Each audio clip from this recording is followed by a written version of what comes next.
Thanks for checking out the video. Today we have my top 10 Nintendo Switch games.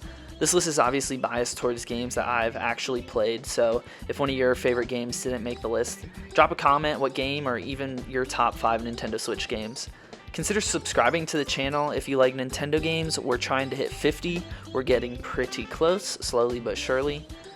Definitely leave a like if you enjoy the video. At number 10, we have Super Mario 3D All-Stars. I know that there's a lot of people disappointed in the game and the overall lack of improvements, myself included, but one thing that you can't argue is the value with this game. For 60 bucks, you get 3 Nintendo absolute classics with Mario 64. That one probably being the most disappointing in the fact that they didn't upgrade any of the camera. I was kind of hoping that they would adjust it so that would work like Mario Odyssey. That would have been so huge and made the game so much more fun. But Super Mario Sunshine making its first kind of HD debut was awesome as well. That's definitely one of my favorite Mario games. And then Super Mario Galaxy still looks good to this day. So I know that there's like definitely some BS going on with the fact that it was a limited release and you can no longer buy it, so hopefully everyone had a chance to get it either digitally or physically. I ended up getting it digitally. It's a fun game. It's all a ton of hours in here, so it made the spot at number 10. At number 9, we have Splatoon 2, which in a lot of ways is kind of a revamp of the original Splatoon on the Wii U. There's definitely some bonus content and some additions, but at the core, very similar. And I really enjoyed it on the Wii U, and it's no different here. The online is super fun.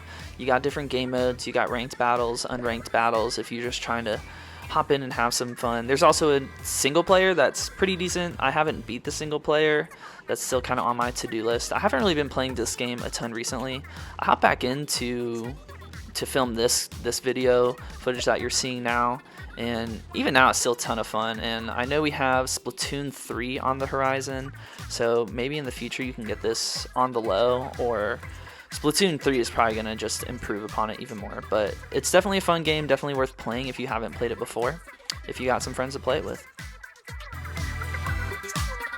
At number 8, we have Luigi's Mansion 3.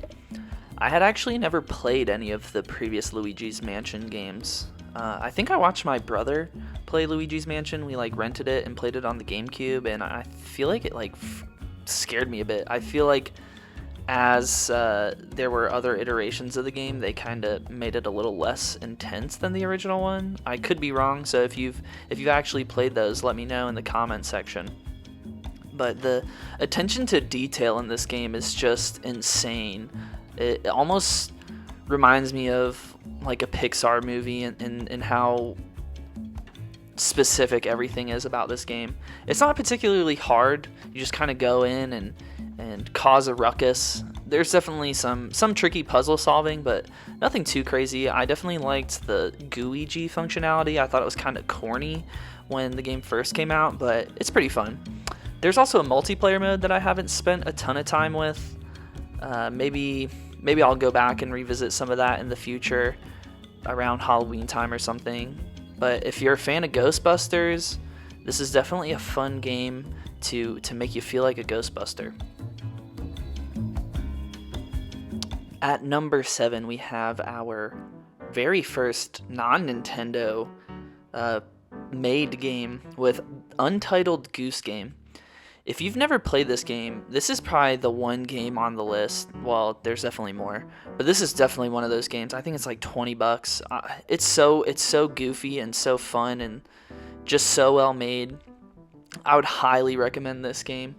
I think my favorite part of it is just how the music interacts with your actions. I know other games do this too, it's not necessarily an innovative thing, but it is definitely done in a creative way, and it's such a huge part of the game and adds to the atmosphere. And this is one of my favorite little parts of the game, where you can go and just kind of bully this kid with glasses. You can untie his shoes, steal his glasses, and there's just a ton of goofy things like this you can do. I know maybe some people will turn their nose up just because it seems like it's trying too hard to be goofy, but it's a ton of fun, and I couldn't recommend it more. At number 6, we have Super Mario 3D World plus Bowser's Fury. Got a little Bowser's Fury gameplay. Super Mario 3D World was one of my favorite games on the Nintendo Wii U. And even now, it holds up really well. It's still a ton of fun, and the multiplayer aspect of it, if you have some friends or family to play it with, is very chaotic and fun too. And just being able to explore some of those levels as someone other than Mario is pretty cool as well. But Bowser's Fury was a really fun addition. I definitely thought it was a little too short, but it's definitely interesting seeing how they're experimenting with the more open world exploration and being able to just kind of go to these interconnected levels. It's really interesting to see the implications on the future of Mario, and how they'll implement that in the future. But just the value from getting both of these games is awesome. Even though Bowser's Fury is pretty short, there's a ton of hours to be played with Mario 3D World, and it can get super challenging with platforming at time. I thought Bowser's Fury was a little too easy and a little too short, but Mario 3D World definitely makes up for all of that, especially if you've never played it before. It's I would say a must play at some point. At number 5, we have Super Smash Bros. Ultimate. This game kind of takes the core of the Wii U Super Smash Bros. And just amplifies everything. The controls are tighter, the online game modes are more functional. They added the story mode, the something of light, I cannot remember. I ended up playing most of that and beat it. And it's definitely not like the main part of the game. I think this game really kind of shines with the online multiplayer and the competitive aspect of it. But it also is fun to just kind of, if you're having a group of friends together, to just, have items on, especially if not everyone is the same skill level. The items kind of even the playing field. And then, if you are super competitive and want to focus on your combos and that type of shit, you can turn your items off or hop online and play in tournaments and stuff like that. So there's definitely like endless amounts of hours to this game, and obviously a ton of characters. They're still adding more. I actually just bought the most recent Fighter Pass.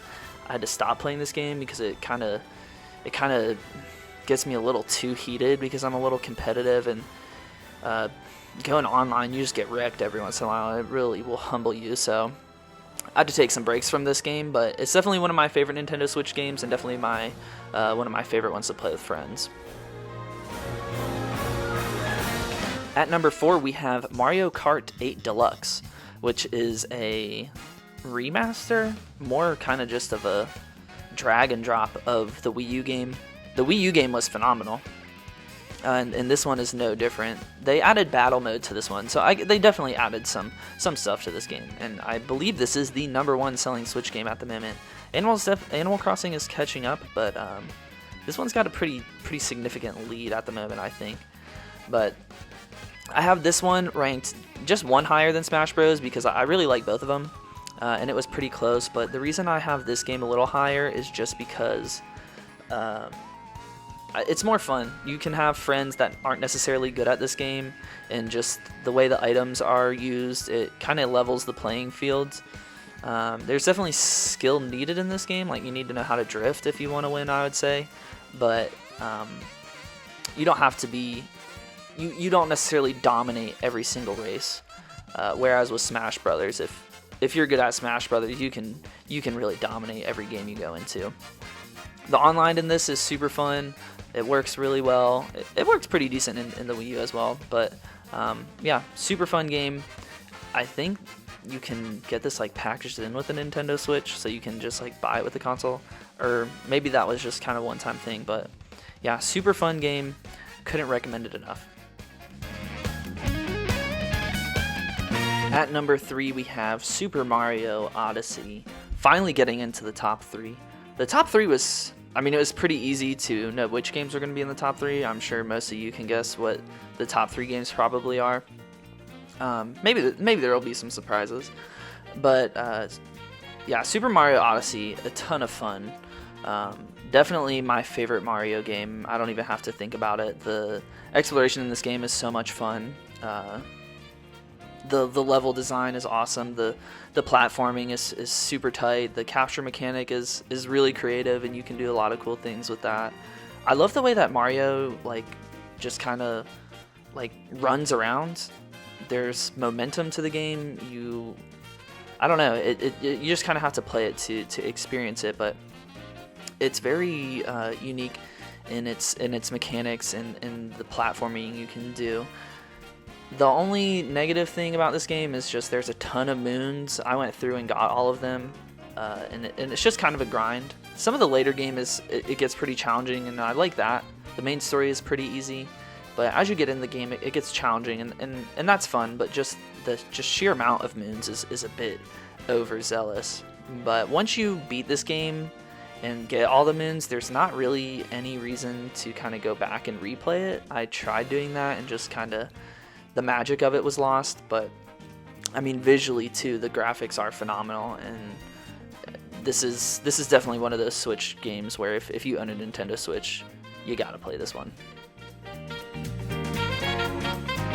At number 2, we have Breath of the Wild. I know a lot of people might be like, what? Why is this not number 1?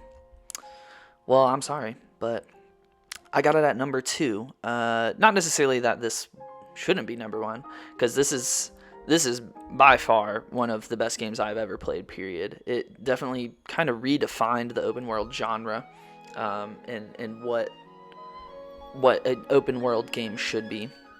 I think there are mechanics in this game that are pretty stereotypical of open worlds, like the Sheikah Towers, but just the way they present it and how you explore, it's unlike any other open world game. I mean, you just play them. You play any other open world game, and you know that this one is different. This one is special. Just the amount of attention to detail, not only in this game but in any Nintendo game, it's just no one else does it. And this is just kind of the premiere of the premier open world games. There's a ton of hours to be played in this game. I mean, unlike Super Mario Odyssey, you go back in and replay this game, and you find things in this game that you've never seen before.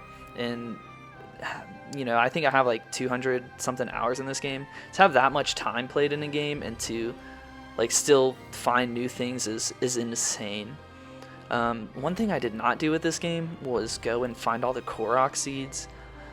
I wanted to, but it's just so daunting. So if you've done that, props to you, but definitely would be very difficult to do it. There's also DLC for this game, which not a lot of other Nintendo games have, I feel like, and it's like very quality DLC too. The Champions Ballad, and I can't remember what the other one is called, but they're super fun, and there's tons of hours to be played in this game. Not only one of the best Nintendo Switch games, just kind of one of the best video games, period. At number 1, we have Animal Crossing New Horizons. If you're a subscriber or have seen previous videos, this honestly shouldn't come as a surprise. This is by far my most played Nintendo Switch game. I think at this point I have 600 something hours in it, which maybe to some people is not as much, but it is by far the most played one that I have. I've been an Animal Crossing fan for quite a long time. I would say it wasn't the first Nintendo game that I played, but it was definitely like the first Nintendo game that I got super into. I had it originally on the Nintendo DS. I think it was Wild World, and I used to play that like every summer. So I really associate this game with the summer, and like just like having nothing to do and just kind of lounging around playing Animal Crossing. And so I mean, this makes it number 1 because I had been waiting for this game for so long. I legitimately bought a Wii U in anticipation of them making an Animal Crossing game. And guess what?